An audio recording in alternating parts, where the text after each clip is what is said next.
Hey there, Toronto. So, during the new during the new police blitz on distracted driving and stuff like that, I sort of decided like, okay, I've been playing it a little bit loose with my cycling, and so I decided I'm going to tighten up during this blitz and try and make a new habit. And I'm not like going right in front of people with my phone out and whatever, but I like my habit is, if I have a text or something coming in, or there's I want to check, or I want to light a smoke or something, or I'll reach for my water bottle while I'm still rolling. I'll pick a time when I'm rolling slowly and I've got it's clear, it's basically clear, but it's still just too sketchy. So I'm like, okay, I'm going to stop doing this. I'm going to I'm going to pull over before I do whatever. And so I want to just extend this invitation to the other cyclists of Toronto. Like, if you're not already thinking about this, just try and think about how what kind of distractions you're subjecting yourself to. Part of it is, like, if you're thinking about, I try to pay attention, so I was thinking about like what route to take. And then me picturing that in my head was actually taking away like my imaging of like what's in front of me, because there's seeing what's in front of you, but then your brain has to like reconstruct it kind of mentally. There's sort of two worlds. There's like the physical world, and then there's the one in your head that is trying to match that as closely as possible. If you're thinking about, so if you can get away maybe with thinking about some types of stuff, but if you're thinking about a route while you're on a route, that can be disruptive. So I've started pulling over to ponder which way I'm going to take, or just figuring it out before I get going.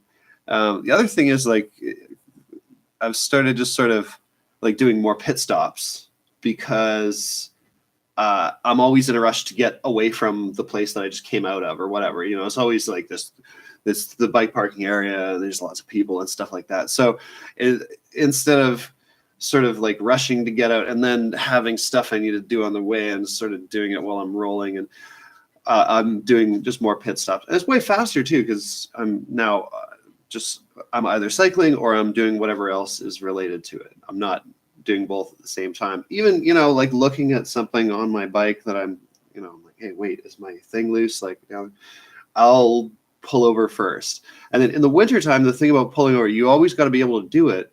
But usually in the summer or whatever, when you got unlimited traction, you can stop and pull over in one movement. You can do your deceleration and your turn kind of at the same time. In winter, you've got to do your deceleration. You got to do your speed changes and your turns separately, right? So you have to be ready to slow down to turning speed, which has to be really slow because it's winter and you don't have traction, you can't lean and whatever. So you got to be able to do your slow down while you're still on the road in traffic, basically, and then turn off. So that means you need to keep people off your tail even more than usual. You need you gotta have like more space and stuff.